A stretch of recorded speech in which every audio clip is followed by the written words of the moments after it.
पूरे देश में पूर्व प्रधानमंत्री अटल बिहारी वाजपेयी का जन्मदिन सुशासन दिवस के रूप में मनाया गया। उसी क्रम में गौतम बुद्ध नगर के ब्लॉक जेवर के गांव रघुपुरा में भी एक बड़े कार्यक्रम का आयोजन किया गया।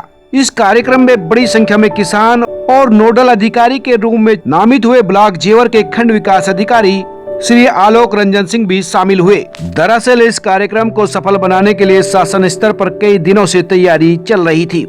इस मौके पर किसानों के बीच लोकप्रिय खंड विकास अधिकारी आलोक रंजन सिंह ने किसानों को सरकार की योजनाओं के बारे में बड़े विस्तार से समझाया और बताया कि वो किस तरह से सरकार की योजनाओं का फायदा लेकर उन्नत कृषि कर सकते हैं। इतना ही नहीं, उन्होंने किसानों को बैंक और सोसाइटी से मिलने वाले लाभों के बारे में भी बताया और समझाया कि कैसे वो सस्ता ऋण लेकर कृषि संयंत्र और अपनी जरूरत का सामान ले सकते हैं। इस मौके पर बड़ी संख्या में किसान, जनता के लोग और निर्वाचित प्रतिनिधि भी शामिल हुए। इस मौके पर खंड विकास अधिकारी ने किसानों के हर सवाल का जवाब दिया, वो भी उनकी भाषा और उनके अंदाज में, ताकि किसानों को समझने में कोई दिक्कत न आए। साथ ही किसानों की समस्याओं का भी समाधान किया। इसके साथ ही उन्होंने किसानों से कहा कि वो सीधे ब्लॉक कार्यालय में आए, मेरे पास आए और सरकार की योजनाओं का ज्यादा से ज्यादा लाभ उठाए, क्योंकि सरकार चाहती है कि उत्तर प्रदेश का किसान उन्नत हो और नई तकनीक और जानकारी के जरिए खेती करे।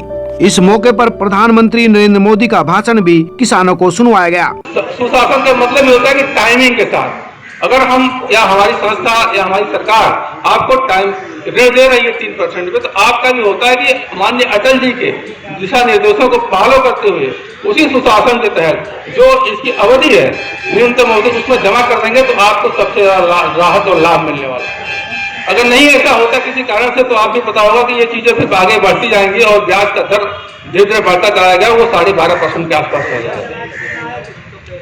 तो एक तो ये है। दूसरा, हम लोग ये प्रयास कर रहे हैं आगे खाद और बीज के बारे में कोई आपको परेशानी ना हो, लगातार हम लोग प्रयास भी कर रहे हैं। मुझे लगता है कोई परेशानी होती भी नहीं होगी खाद बीज के बारे में। अगर थोड़ा बहुत कहीं इस बात हुआ होगा थोड़ा, तो कोरोना के चक्कर में हो सकता है कहीं गाड़ी आने जाने में समस्या हुई हो, बाकी मुझे नहीं लगता कि खाद बीज की समस्या आपको आई रही होगी। और एक गारंटी ये भी है, मार्केट से बेहतर प्रोडक्ट आपको यहाँ मिलता है। इस सोसाइटी से आप मार्केट में जाओ, 100% प्योरिटी की बात रहती है। यहाँ आपको कोई घपला और कोई घोटाले नहीं है। यहाँ आपको जो बीज दी जाएंगे, जो खाद दी जाएंगे, वो अच्छी क्वालिटी के दिए जाते हैं। तीसरी बात ये रखती थी, आपके किसानों के इलाज के लिए हमारी सरकार ने, अभी देखिए आप साइड पर देखे होंगे, कुछ मशीन भी आई हुई है।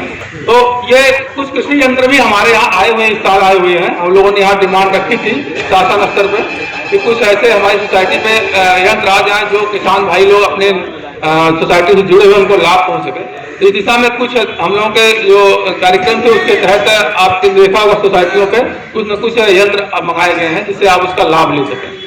इसके अलावा हम आगे प्रयास भी कर रहे हैं। हमारे प्रयास में सफलता, आप लोगों के आशीर्वाद से सफलता भी मिली हुई है कि इस जो हमारी सोसाइटी है उस सोसाइटी को हम व्यवसाय में, इसके व्यवसाय को और कैसे बढ़ाया जाए, क्योंकि आपको पता होगा ये सोसाइटी व्यवसाय के आधार पर है। अच्छा व्यवसाय करेगी, प्रॉफिट बढ़ेगी, तभी आपका भी लाभ है, मेरा भी लाभ है, इनका भी लाभ है। अगर ये घाटे में जाएगी तो सबका लाभ हानि है। तो इस दिशा में भी हम लोगों ने प्रयास किया है कि आगे इसी सोसाइटी से आपको गिट्टी बालू संबंधित, भोजन से संबंधित चीजें यहाँ आपको मिल सके। टेंट हाउस की भी बात हम लोग कर रहे हैं यहाँ पे, यही से सारी चीजें, मतलब कि हम लोग का प्रयास ये शासन स्तर पे कि जितनी भी भौतिक आवश्यकता की चीजें होती हैं उसमें अधिकांश चीजें आपकी सोसाइटी में प्रोवाइड कराई जाए। अगर उत्तर प्रदेश सरकार का हर अधिकारी आलोक रंजन सिंह की तरह मेहनती हो तो किसानों की आय दुगनी होने में ज्यादा वक्त नहीं लगेगा। जरूरत है किसानों को सरकारी योजनाओं का पूरा लाभ देना, जो आलोक रंजन सिंह कर रहे हैं। सब्सक्राइब करें, लाइक करें और अपने दोस्तों के साथ शेयर भी करें।